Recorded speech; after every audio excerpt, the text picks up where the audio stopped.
Chicken শিক কাবাব প্রায় ছোট বড় সকলেরই পছন্দের একটি খাবার, বাট এতটাই সহজে এই রেসিপিটা কিভাবে পারফেক্টলি চুলায় তৈরি করা যায় আর সেটাই আজকে আমি এই ভিডিওতে করে দেখাবো। রেসিপিটা যাতে পারফেক্টলি হয় সেজন্য থাকবে অনেক টিপস এন্ড ট্রিক্স। অলসো আপনারা দেখছেন স্পাইসি কিচেন, আর আজকে আমাদের রেসিপি রেস্টুরেন্ট স্টাইল চিকেন শিক কাবাব। তাহলে চিকেন শিক কাবাব বানানোর জন্য আমি এখানে সবার প্রথম নিয়ে নিচ্ছি চিকেন ব্রেস্ট। এখানে প্রায় 700 থেকে 800 গ্রামের মতন চিকেন ব্রেস্ট আছে। আচ্ছা, এবার দেখে নিন এগুলোকে ঠিক কিভাবে কেটে নিতে হবে। চিকেনটাকে ঠিক এভাবে পাতলা পাতলা করে কেটে নিতে হবে। তবে এখানে মনে রাখবেন, চিকেনটাকে খুব বেশি পাতলা বা খুব বেশি মোটা করে কাটা যাবে না। আর খুব বেশি পাতলা হলে ম্যারিনেশনের সময় মাংসগুলো ছিঁড়ে ছিঁড়ে আসবে এবং মাংসগুলো একসঙ্গে থাকবে না। আর বেশি মোটা হলেও মাংসগুলো ভালোভাবে তো সিদ্ধই হবে না, ভিতরে মশলাগুলোও ঢুকবে না, আর আশানুরূপ টেস্ট আসবে না। আচ্ছা, চিকেনের সাইজগুলো তো দেখতেই পাচ্ছেন কিরকম হতে হবে। আর হ্যাঁ, এই কাবাবগুলো দোকানের মতন সফট এবং জুসি কিভাবে করবেন সেটা আপনাদের অবশ্যই জানাবো। এবং তাতে দিয়ে দিচ্ছি স্বাদমতো লবণ, আর সাথে দিয়ে দিব সামান্য পরিমাণে বেকিং সোডা এবং একটি লেবুর রস। অনেকেই আমাকে বলেছিলেন যে চিকেনের মধ্যে যে গন্ধটা থাকে সেটা কিভাবে কেটে যাবে। এভাবে করলেই দেখবেন চিকেনের গন্ধটা বেশ অনেকটাই কেটে গেছে। আর সোডা দেওয়ার কারণে চিকেনের ব্রেস্টের যে ড্রাই ভাবটা থাকে সেটা একদমই থাকবে না, আর এর আঁশটাও বেশ অনেকটাই সফট হয়ে যাবে। ভালো করে মাখানো হয়ে গেলে রেখে দিন 10 থেকে 15 মিনিট। এবার দেখুন আর এটা বানাতে আমাদের কি করে নিতে হবে। ম্যারিনেশনের জন্য এখানে নিয়ে নিচ্ছি 1/3 কাপ পরিমাণে পেঁয়াজ বেরেস্তা এবং সাথে লাগছে 1/3 কাপ পরিমাণে পানি ছাড়া টক দই। এগুলোকে ভালোভাবে ব্লেন্ড করে একটি স্মুথ পেস্ট তৈরি করে নিব। আচ্ছা, এখানে আপনারা অবশ্যই চেষ্টা করবেন দইয়ের পানিটা না দেওয়ার, তা না হলে ম্যারিনেশনটা খুব বেশি ভালো হবে না। 10 মিনিট পরে একবার এই চিকেনটাকে আমাদের ম্যারিনেশন করে নিতে হবে। আর তার জন্য আমাদের লাগছে আদা রসুন বাটা 3 টেবিল চা চামচ, সাথে দিয়ে দিচ্ছি লাল মরিচের গুঁড়া 2 চা চামচ, 1 চা চামচ জিরার গুঁড়া, 1 চা চামচ গরম মশলা গুঁড়া এবং সাথে দিয়ে দিব সেই তৈরি করে রাখা পেস্টগুলোকে।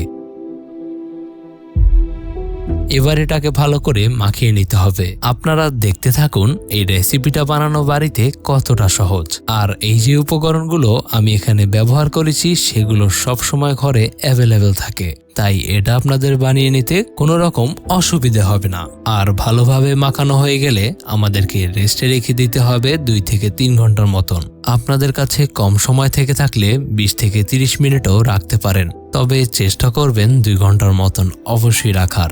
এতে করে এর টেস্টটা অনেক ভালো হবে এবং কাবাবটা অনেক বেশি সফট এবং জুসি হবে। এরই মাঝে আমি কাবাবের কাঠিগুলোকে প্রস্তুত করে নিচ্ছি। কাঠিগুলোকে 7 থেকে 8 মিনিটের মতন ভিজিয়ে রাখবো। আচ্ছা, এখানে কাঠিগুলোকে কেন ভিজালাম তা আপনাদের অবশ্যই জানাবো। কাঠিগুলো দিয়ে যখন কাবাব বানিয়ে তেলে ভাজবেন তখন দেখবেন কাঠিগুলো ইজিলি পুড়ে যাচ্ছে, আর এভাবে করলে দেখবেন কাঠিগুলো পুড়বে না। ঠিক 2 ঘন্টা পর চিকেন ম্যারিনেশনের মধ্যে দিয়ে দিব সামান্য লাল ফুড কালার। আপনারা চাইলে স্কিপ করতে পারেন। আর সাথে দিয়ে দিচ্ছি 2 টেবিল চা চামচ পরিমাণে সরিষার তেল। এবার এগুলোকে একবার ভালোভাবে মিশিয়ে নেব। আর হ্যাঁ, আপনারা কিভাবে পারফেক্টলি দোকানের মতো করে কাবাবের শিকটা কাটবেন সেটা আপনাদের অবশ্যই বলে দিচ্ছি। একটি করে কাঠি নিয়ে তাতে মাংসগুলোকে এভাবে ঘুরিয়ে ঘুরিয়ে গেঁথে নিতে হবে। তবে আপনারা অবশ্যই টাইট করে গেঁথে নেবেন। পুরো কাঠিটায় মাংসগুলোকে টাইট করে গেঁথে নিতে হবে। এতে করে রান্নার সময় উল্টাতে কোনো রকমের অসুবিধা হবে না। আপনারা নিশ্চয়ই দেখতে পাচ্ছেন কিভাবে গাঁথতে হবে। একে একে সবগুলো গেঁথে নিচ্ছি। তাহলে আপনারা অবশ্যই দেখতে পেলেন কতটা সহজ একদম বাড়িতে থাকা উপাদান দিয়ে এই শিক কাবাবটি বানিয়ে নেওয়া যায়। আর এর টেস্টটা কিন্তু দোকানের থেকে কোনো অংশেই কম্প্রোমাইজ হয়নি, সেটা আপনারা বানালেই বুঝতে পারবেন। এবার প্যানে সামান্য সরিষার তেল দিয়ে দিচ্ছি, আর চুলার হিটটা হাই রেখে তেলটা গরম করে নেব। তেল গরম হয়ে গেলে একে একে কাবাবগুলোকে দিয়ে দেব।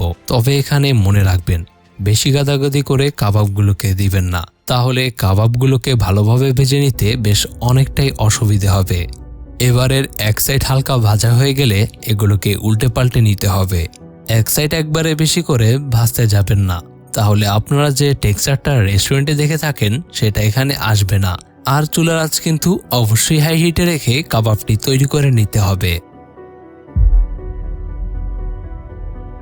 যখন দেখবেন কাবাবের টেক্সচারটা ঠিক এই অবধি চলে এসেছে তাহলে বুঝে নেবেন কাবাব তৈরি। ঠিক তখনই এগুলোকে তুলে নিতে হবে। আশা করি এই প্রসেসগুলোকে বুঝতে কোনো রকমের অসুবিধে হয়নি।